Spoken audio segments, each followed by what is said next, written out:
Albert Monroe, a 90-year-old WWII veteran, is denied entry to the National Military Museum for lacking ID, clutching a faded photo of his fallen comrades.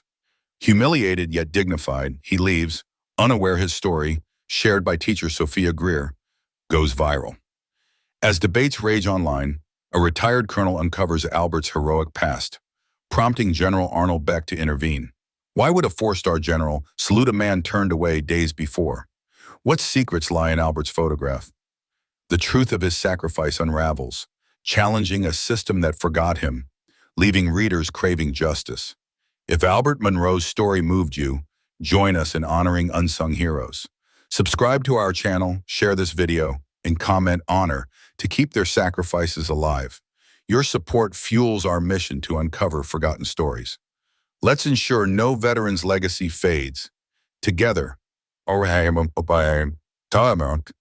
we make history matter. The morning sun had barely crested the horizon when Albert H.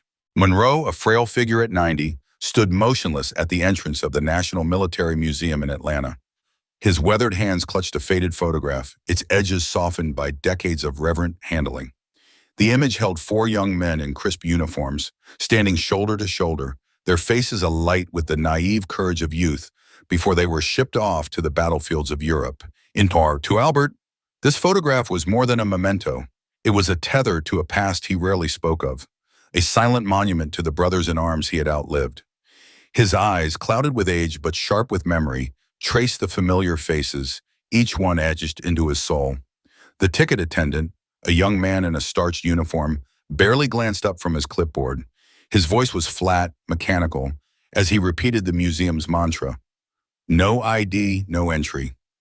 Albert's heart sank, not with anger, but with a quiet resignation that had become all too familiar in his long life. He stood there, the photograph trembling slightly in his hand, as if it could speak for him, could explain the weight of his presence. But the attendant's eyes never met the image, never saw the ghost it carried.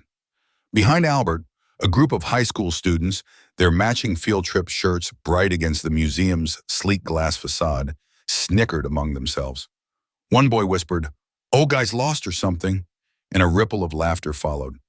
Albert didn't flinch, but the sound pierced him, a reminder of how the world had moved on, leaving him and his memories behind. 3 minutes later, the hum of a military vehicle broke the morning stillness. It rolled to a stop in front of the museum, its polished exterior gleaming under the Georgia sun. A four-star general, his uniform pristine and white gloves immaculate, stepped out with purpose. The crowd parted as he strode directly toward Albert, who had begun his slow descent down the museum steps. To the astonishment of onlookers, the general stopped before the old man and bowed his head in a gesture of profound respect. The students fell silent, their mockery replaced by confusion. Why would a man of such rank honor someone the museum had just turned away? Albert H. Monroe lived alone in a modest house on the outskirts of Atlanta, a place he'd called home since 1952.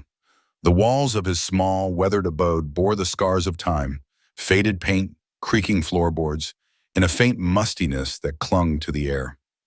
Each morning, long before the neighborhood stirred, Albert followed a ritual carved into his bones. He rose before dawn, his movements slow but deliberate, and raised the American flag in his front yard with a reverence that never wavered.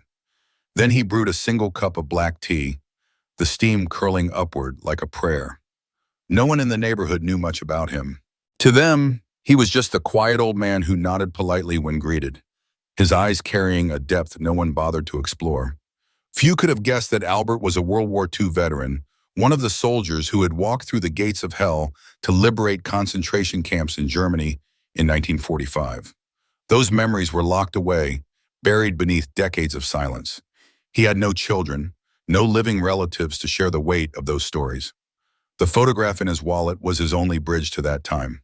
Four young men, frozen in a moment before the war reshaped them. Albert was the youngest in the picture, his grin wide and unguarded. Beside him stood Johnson, Martinez, and O'Connell, comrades whose laughter once filled the air, whose courage he had leaned on in the darkest hours. He touched the photograph so often that its edges had worn smooth, the faces fading but never forgotten. That Wednesday morning was different, charged with a purpose Albert hadn't felt in years. He woke earlier than usual, his heart heavy with anticipation. He polished his old dress shoes until they shone like mirrors, each stroke of the cloth a meditation on the past. He donned his only suit, a navy blue relic from 1978, its fabric slightly frayed but meticulously pressed. His hands, gnarled by time, knotted his tie with the precision of a soldier dressing for inspection. He combed his thinning white hair, pinned a single military medal to his lapel, a small, gleaming testament to a life of service, and slipped the photograph into his inside pocket. At the florist the day before, he had developed in a single white carnation, its delicate petals a symbol of remembrance.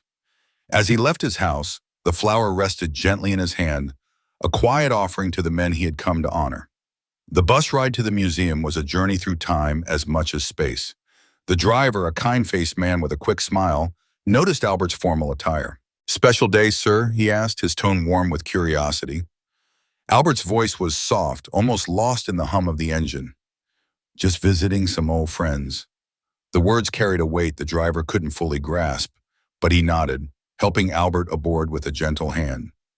As the bus wound through Atlanta's streets, Albert's mind drifted to 1945, to the mud and blood of Europe, to the faces in the photograph, to the promises they had made to each other. He wondered if the museum, with its gleaming new walls, could hold the truth of those days.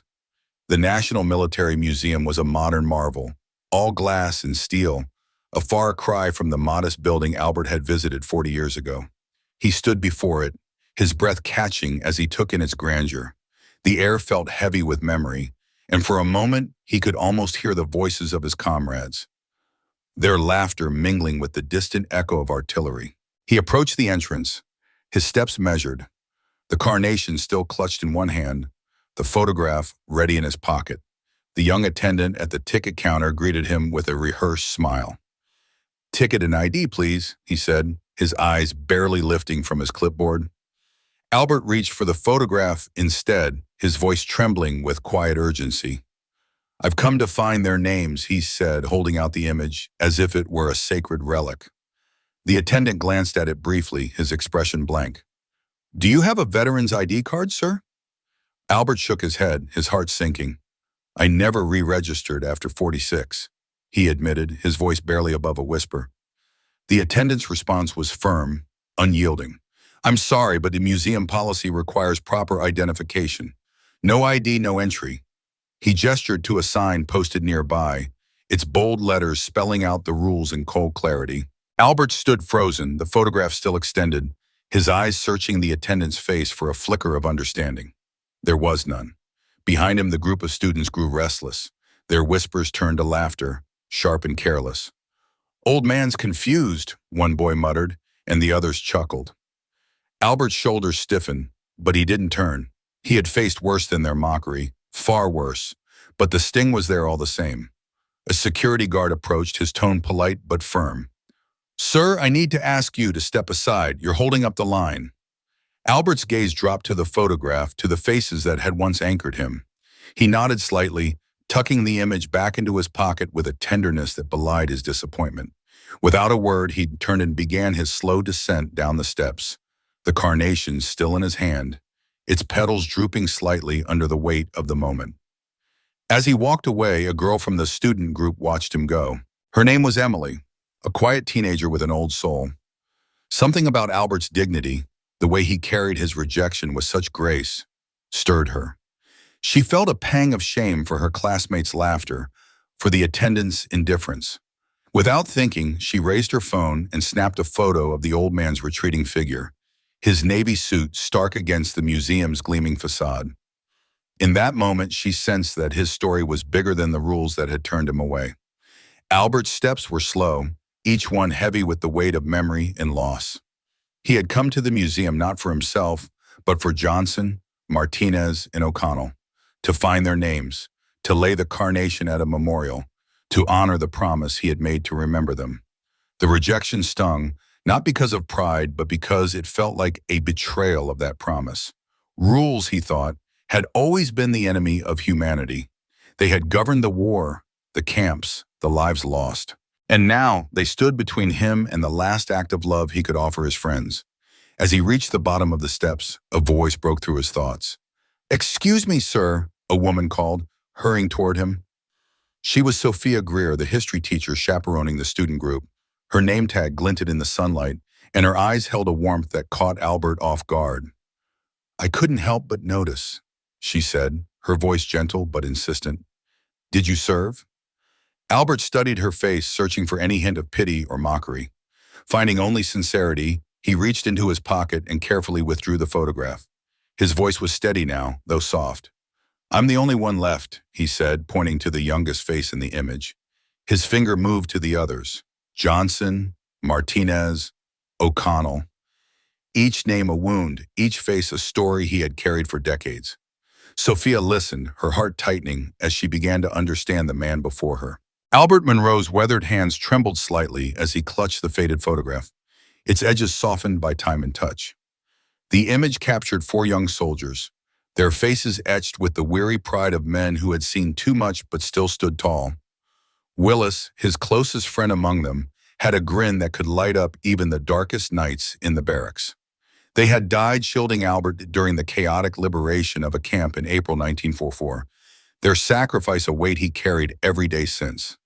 Standing before the National Military Museum's Wall of Honor, Albert's heart ached with a quiet hope.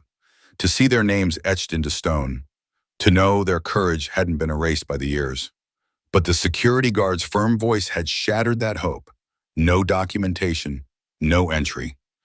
Albert's chest tightened, not with anger, but with a familiar resignation. He nodded, turned away, and left the museum, the photograph tucked back into his coat pocket, a silent reminder of a debt he could never repay. Ms. Greer, a history teacher who had overheard the exchange while guiding her students through the museum, felt a pang of sorrow. Her eyes followed Albert as he shuffled toward the exit, his stooped shoulders bearing an invisible burden. She approached him gently, her voice soft with empathy. "May I see it?" she asked, gesturing toward the photograph he'd shown the guard. Albert hesitated, his fingers lingering on the image as if parting with it might sever his last tie to those men. But something in Ms. Greer's kind gaze reassured him, and he handed it over. She studied it with care, noting the unit insignia in the faint date stamp, April through 44. Her heart sank as she imagined the story behind those young faces. "Have you tried the Veterans Affairs Office?" she suggested, hoping to offer a lifeline. "They might help with your records." Albert's smile was faint, tinged with a weary acceptance that cut deeper than any bitterness could. "3 times, he said, his voice low and steady.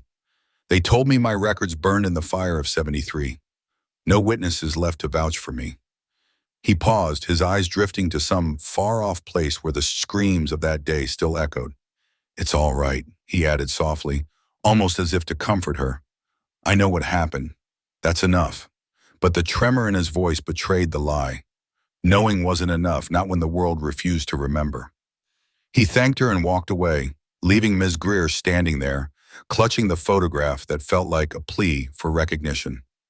That evening, Ms. Greer sat at her desk, the image of Albert's quiet dignity haunting her. She opened her laptop and poured her heart into a social media post, sharing Albert's story in the photograph.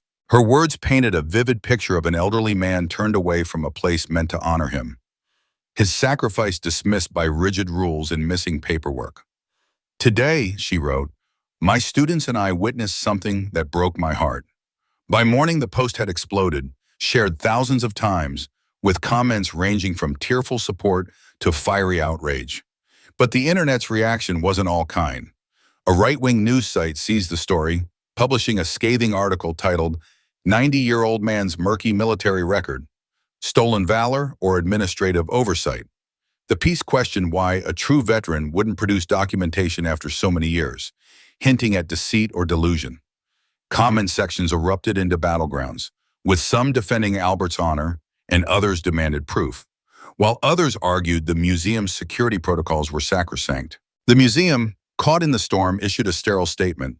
"While we honor all who served, our security protocols exist for everyone's safety. We apply these standards consistently to all visitors, without exception." It did little to quell the debate as voices clashed over rules versus respect, security versus sentiment. Albert, however, sat alone and is dimly aware of the controversy swirling around him. His small apartment was a time capsule of simpler days, with a rotary phone that rarely rang and a television that stayed off. His world was quiet, save for the memories that filled his thoughts.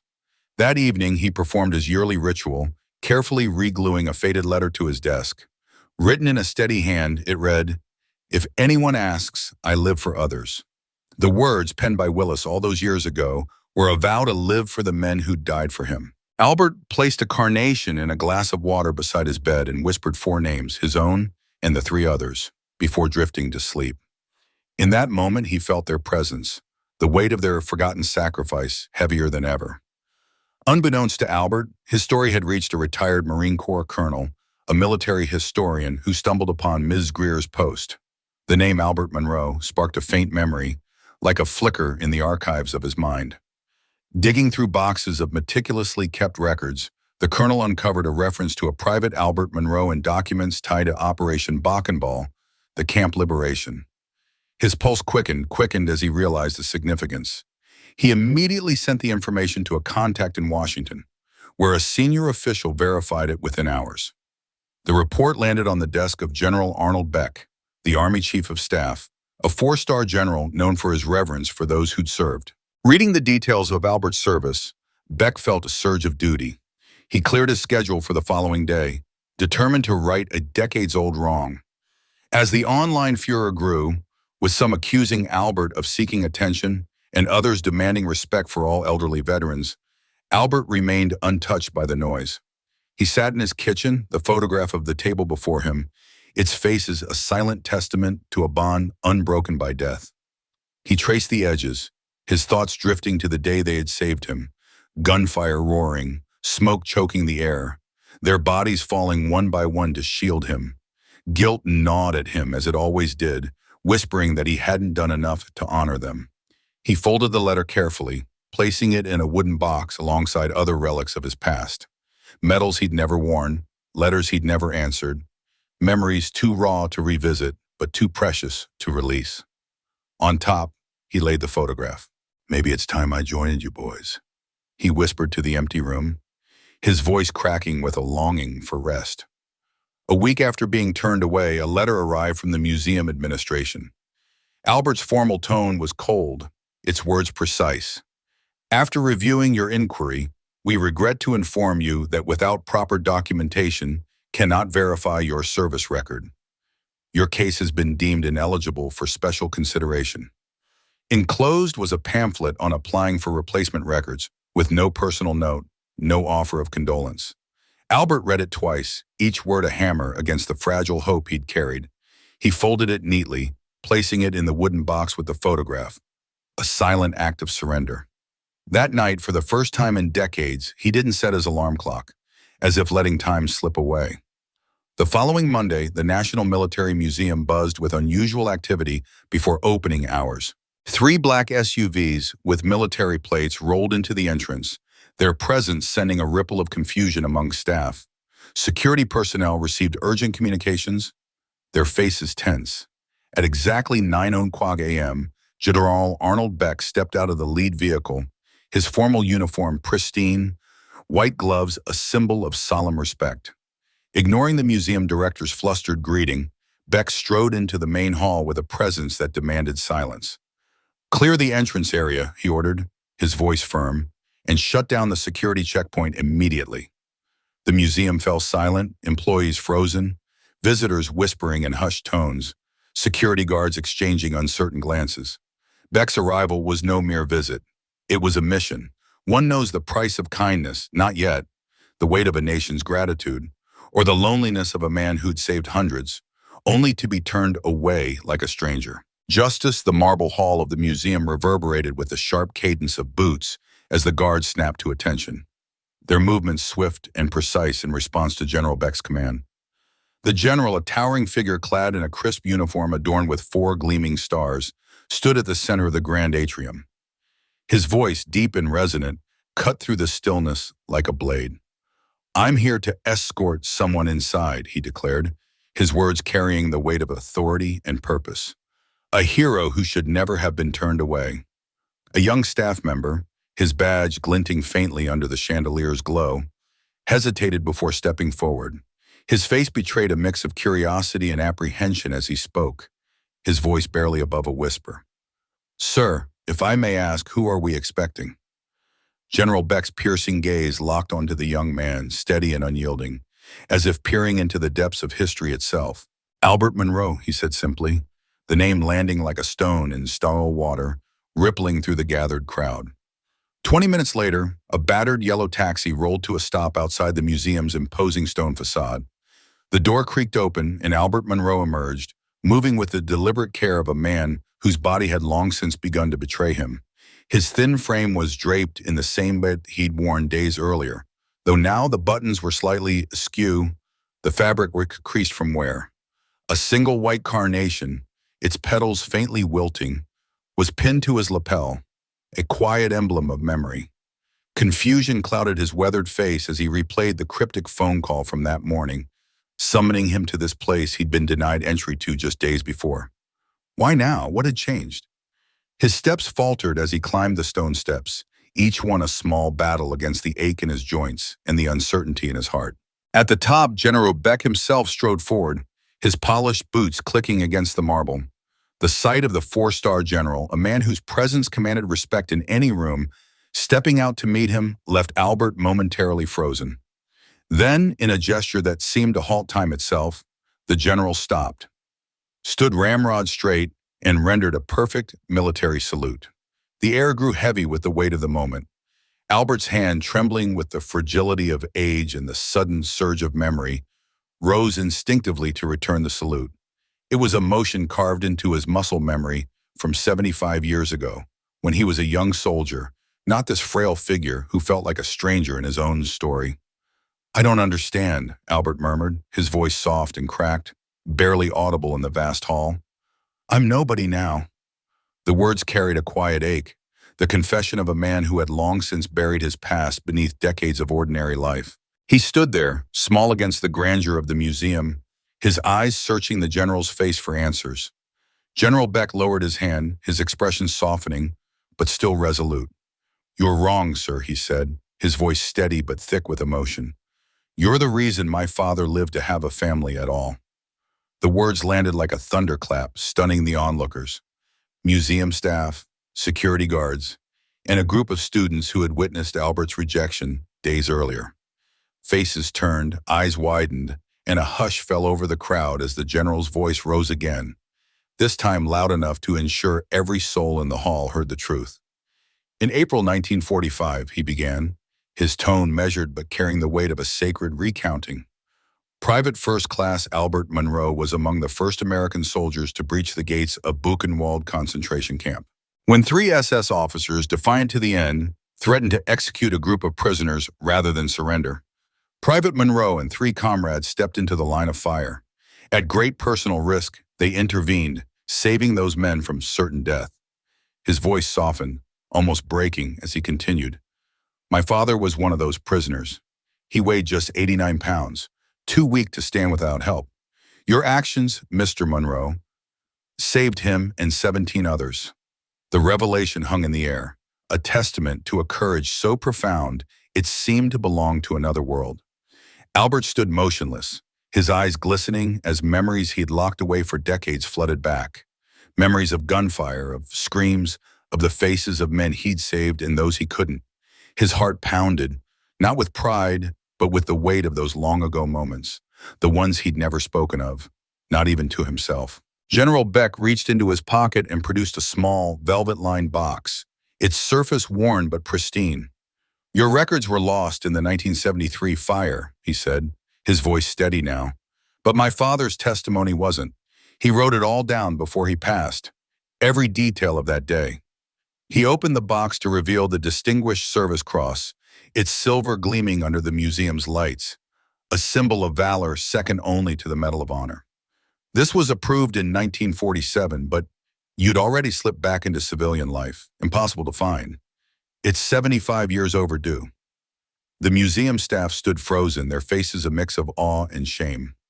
Among the students, some of whom had snickered when Albert was turned away days earlier, tears now streamed down cheeks, their youthful arrogance replaced by reverence. The security guard who had curtly asked Albert to step aside now removed his cap, clutching it tightly to his chest, his head bowed in quiet respect. The attendant who had enforced the museum's rigid entry policy approached, his eyes red and brimming with regret.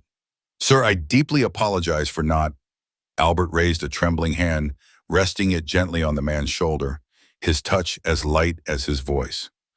"You followed the rules," he said softly, his tone carrying no trace of resentment. "I understand." In that moment, his forgiveness was a quiet act of grace, a reflection of the humility that had defined his life.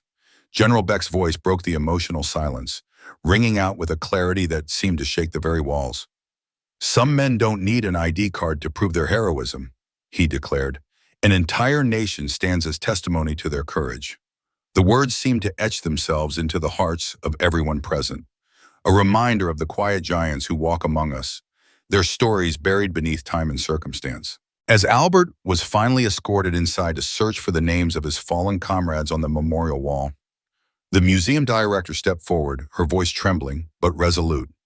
"Effective immediately, our entry policies will be reviewed," she announced, "and we will create a new exhibit, The Forgotten Heroes, dedicated to those whose service records were lost to time or circumstance." The students who had laughed just days before now stood in perfect silence, their hands clasped tightly, watching as history was righted before their eyes. The weight of their earlier dismissal pressed heavily on them, but in that moment they bore witness to a truth that would shape them forever. Justice may arrive late, but it is never absent. In the months that followed, Albert Monroe shunned the spotlight. He declined every media interview, refused every financial offer for his story. The Distinguished Service Cross, a symbol of his sacrifice, was not displayed in his modest home but donated to the museum, placed alongside a faded black and white photograph of 4 young soldiers, Albert and his 3 comrades, their faces bright with the reckless hope of youth. His only request was simple: permission to visit the museum each year on April 11th, the anniversary of the day his 3 friends fell. The museum not only granted this but established an annual ceremony on that date, honoring undocumented veterans whose stories had been erased by time or bureaucracy. On his first official visit, Albert arrived with a small bundle of white carnations, one for each name he found etched on the memorial wall. He moved slowly, his steps heavy with the weight of memory, placing each flower with care. He spoke to no one, offered no speeches, made no grand gestures. His visits were a quiet communion with the past, a conversation between the living and the dead that needed no audience. Back in his small home, Albert created a simple altar on his bedside table. A neatly folded American flag presented to him by General Beck, the black and white photograph of his lost friends, and a handwritten note from the general, its words stark and profound. "You gave us freedom. We owe you memory."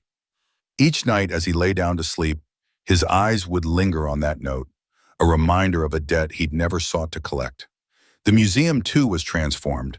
A new training program taught staff to look beyond paperwork, to recognize the subtle signs of service, the way a veteran might stand, the cadence of their speech, the unshakable knowledge of battles and places that no imposter could mimic. They implemented a dignity protocol for elderly visitors without proper identification, creating alternative ways to verify their stories. The changes were a quiet revolution, a commitment to ensuring that no hero would ever again be turned away. Albert's heart, though heavy with the weight of his past, found a measure of peace in these acts of remembrance. He carried the faces of his fallen friends in his mind, their laughter and their courage as vivid as the day they'd stood together. And though he would never speak of it, he felt the nation's gratitude in the quiet moments, at the museum, at his altar, in the stillness of his own heart. The world had finally seen him, not as a nobody, but as a man who had changed its course, one brave act at a time. The student who had once mocked Albert sat at her desk, pen trembling as she poured her heart into her final term paper. Her words carried a weight she hadn't anticipated, each sentence a confession of regret and awe. "That day, I laughed at the wrong man," she wrote, her chest tightening as she recalled her careless jeer. "I didn't see the quiet strength in his weathered face, the story etched in his steady gaze. Now all I want is the courage to stand before him, bow my head, and whisper, 'Thank you for living with such grace.'" Her words weren't just an assignment. They were a reckoning with her own ignorance, a vow to never again overlook the unspoken heroism of those like Albert. Her teacher, Miss Greer, read the paper with tears in her eyes. She saw in it a spark of something profound, a lesson that could reach far beyond her classroom. Inspired, she crafted a new curriculum unit called Recognition Beyond Records. It wasn't just about history or facts. It was about teaching students to see the invisible sacrifices, the quiet lives that shape the world without fanfare. The unit wove together stories of unsung heroes like Albert, urging students to look deeper, to listen harder. Soon, schools across the district adopted it, and Miss Greer felt a quiet pride, knowing Albert's legacy was rippling outward, touching lives he'd never meet. Albert's unassuming dignity had a way of softening even the hardest hearts. At the Veterans Affairs Office, where paperwork often trumped compassion, his story stirred something unexpected. Bureaucrats, typically bound by rigid rules, couldn't ignore the injustice of his case. Decades of service dismissed for lack of documentation. They created a new division, the Monroe Initiative, dedicated to veterans like him, whose records were lost but whose sacrifices were undeniable. It was a small act of justice, but to Albert, it was a quiet nod to the countless others he'd served alongside, those whose names were never recorded. On Albert's 91st birthday, his modest front lawn became a sacred space. No cameras or reporters intruded. This was a moment for those who truly understood. General Beck arrived, not in his starched uniform, but in simple civilian clothes, carrying a homemade cake with candles that flickered in the breeze. His presence wasn't a formality, it was personal. He'd seen wars and led soldiers, but standing before Albert, he felt small, humbled by a man who'd served without seeking glory. The museum director followed, clutching a guest book filled with thousands of signatures from visitors moved by the new exhibit, honoring Albert's story. Each name was a testament to the power of his quiet life, a life that had inspired strangers to pause and reflect. 7 students arrived, their faces nervous but earnest, clutching handwritten letters. They'd spent hours crafting their words, each letter a labor of gratitude and admiration. When Albert opened his door and saw them, his eyes widened with surprise, then softened with warmth. He greeted each one with a handshake, his calloused hands steady despite his age, his humility wrapping around them like a warm blanket. The students stood taller, their hearts swelling with the honor of meeting him. One girl, her voice shaking, read her letter aloud, thanking him for showing her what courage looked like. Not loud or flashy, but steady and true. When someone asked Albert how it felt to finally be recognized, he paused, his gaze drifting to the horizon. His voice, slow and deliberate, carried the weight of a lifetime. Recognition wasn't why we served, he said, each word measured. We serve because there are moments when you can't just stand behind. The real heroes, the ones who gave everything, they never came home. I just tried to carry their memory, to honor them the best I could. His words hung in the air, heavy with truth, and those around him fell silent, struck by the depth of his perspective. For Albert, service wasn't about medals or applause. It was about doing what was right, even when no one was watching. As the small gathering continued, laughter and quiet conversations filled the air. Albert stood apart for a moment, his eyes fixed on the American flag in his yard. He raised and lowered it every day with the same military precision he'd learned decades ago. Some habits, forged in service, never faded. To him, that flag wasn't just fabric. It was a reminder of the friends he'd lost, the promises he'd kept. He didn't need nameplates or songs to feel like a hero. All he needed was the knowledge that someone, somewhere remembered that he'd existed, that he'd done what was right without hesitation. The person who first shared Albert's story couldn't shake the memory of their own grandfather, another quiet servant who never sought the spotlight. Like Albert, he'd come home from war with stories he rarely told, believing the real honor was in surviving, not in being celebrated. Watching Albert be dismissed, his service questioned because of missing papers, had shattered something in them. It was a wound of injustice, raw and aching, but seeing General Beck salute him, crisp and sincere, had begun to heal it. That simple gesture, that moment of respect, was enough to mend something broken. Maybe the world didn't always need grand ceremonies or loud proclamations. Sometimes it just needed one person to see another, to acknowledge their worth when it mattered most. If you know someone like Albert, someone who served silently and asked for nothing, share the story with them. Let them know their life still matters, that their quiet courage hasn't been forgotten. Their story, like Albert's, carries a meaning that grows with every telling. Thank you for keeping it alive.